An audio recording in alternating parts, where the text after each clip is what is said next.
All right, so we're going to talk a little bit about what my business is. And I'm coming to you right now from my business, which is inside my home.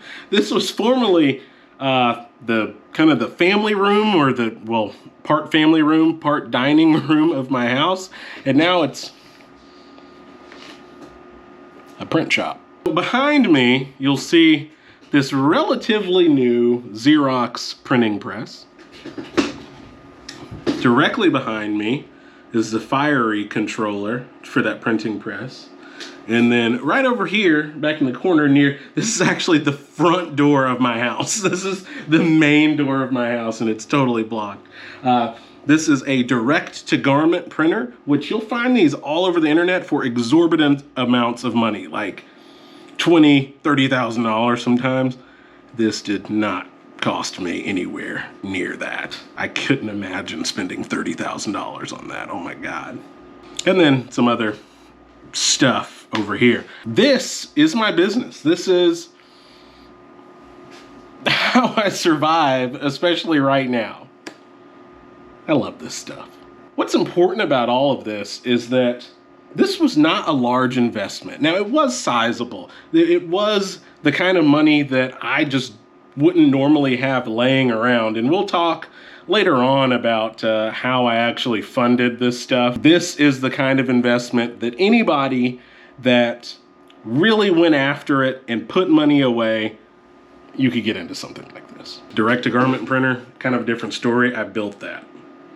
So the story of my business kind of goes like this. I had a marketing company for several years, and I had a lot of marketing clients that were specifically in the food service and tourism industry. We were losing a lot of profit that we could have brought into the business by being able to provide my clients with the print materials that they needed.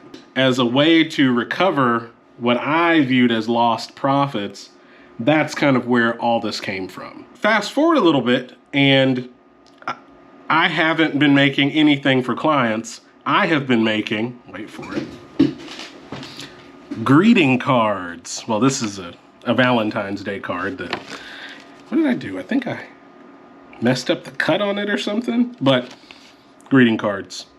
This has been the thing.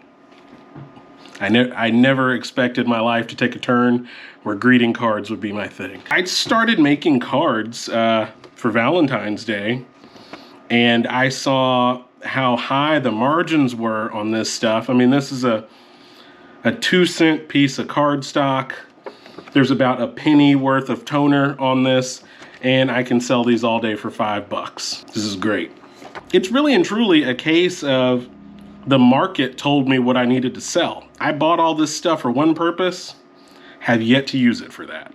So the goal with my business has primarily been to be able to offer the same things that companies like Vistaprint would offer at, half the cost, really sometimes 75% less, and then I still make huge margins. People want greeting cards, okay? You can buy cards like this at the grocery store down the street, right? But you can't necessarily buy one that has a custom message inside. Well, this one's blank. For about the same price as someone would pay for a Hallmark card at the grocery store, I can deliver a totally customized card in the mail. They never have to leave their house. But they do have to be somebody that doesn't wait until the last second. So yeah, I make greeting cards. It's a lot of fun. It's simple. I do it here in the front of my house. It's great. Now that you know what I do, let me show you how I do it, because I actually just got an order, and we'll fill that, and I'll show you what it looks like to be in the greeting card biz, at home, of course. All right, so let's check out orders. You have no orders, that's a lie. Refresh that. All right, here we go. I'm using stamps.com for my order management. Somebody ordered, a David Rose birthday card. Now, luckily this is not one of the ones that I need to customize, so this is actually just ready to print as is, so I'm going to start the printing process for that. Cards like this, it's as simple as a click and print. I need to load some paper right here. The paper that I use for my cards, not too heavy, definitely not very thin. I'm gonna pop it in my bypass tray. And you can see a Valentine's card that I did. Couples that fart together stay together. This one did all right. This is going to get sucked in the machine here. There we go.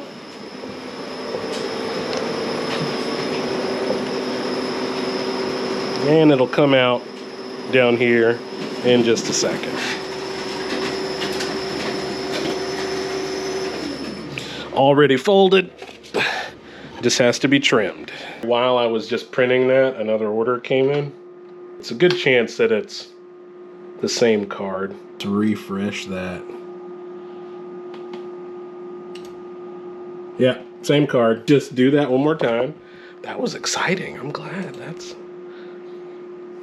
I think that card is gonna do really well. So we're gonna do the same thing again. Oh crap, I need to load some more paper. So while that's working, we need to trim now our 2 cards. Since I only have 2 cards, I'm just gonna do these with this manual cutter. It would take me longer to set up the bulk cutter than it would take me to just do these. And I've also done so many of these cards that I can pretty much cut them by hand like this without trouble and get them really close. If these 2 cards were going to the same person, I might use the bulk cutter just so that they're perfectly the same size. But since they're going to different people, if there's a millimeter difference between the 2, how are they ever gonna know? So it's perfect. We have our finished card. Ew. This is also printed on the back. It has my logo. You can't see that at all, I don't think. And we're gonna get some envelopes for these.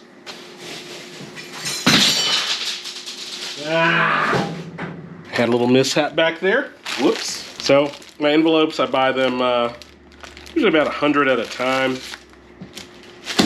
I just get these off Amazon.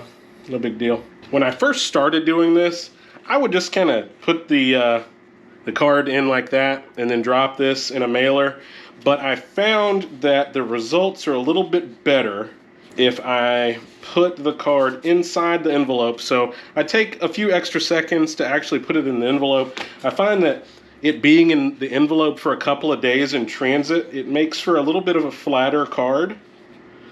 And it also helps, especially during the summer when there's a lot of humidity out, it keeps these cards from like the edges from curling and stuff as well, if you go ahead and put them in the envelope. Now, if I had 2 different types of cards here, I would be really meticulously keeping these things separated so that I know what order is what, but these are identical, so there we go.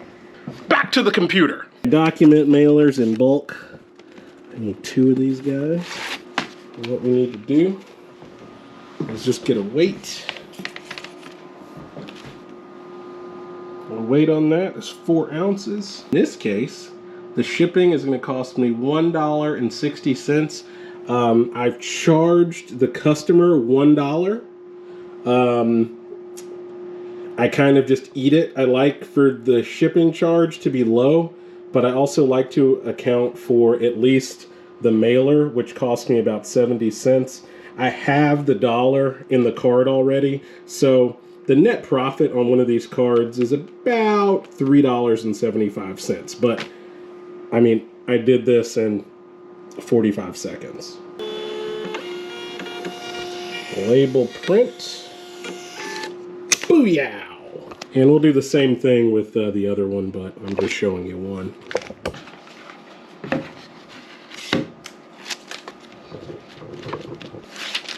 One of the things that I really like to do, I don't know honestly if it makes a difference or not, but it makes a difference to me, is I put a label on the back that says thank you.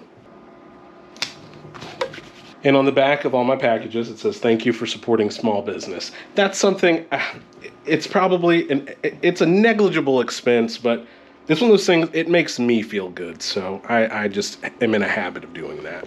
So I literally just set a timer to see how long it was going to take me to complete that second one.